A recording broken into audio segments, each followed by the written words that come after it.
संगवारी में स्वागत है आप सभी के मन फिर से एक छोटे से वीडियो में। तो आज भी हम किचन में ही हैं, मच्छर हैं और सोते हैं।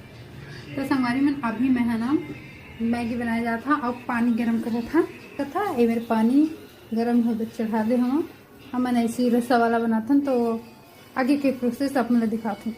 अब तक सामान ले डालना है। पानी उबल चुके हैं, मैं टमाटर और मिर्ची डाल देती हूँ।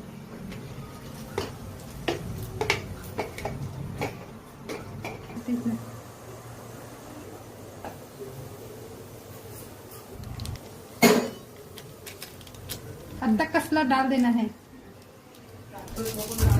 अब माँ मैगी अक्कल ऑयल देना है। तो मैगी हमारे बन के तैयार है, अब खाबो एला।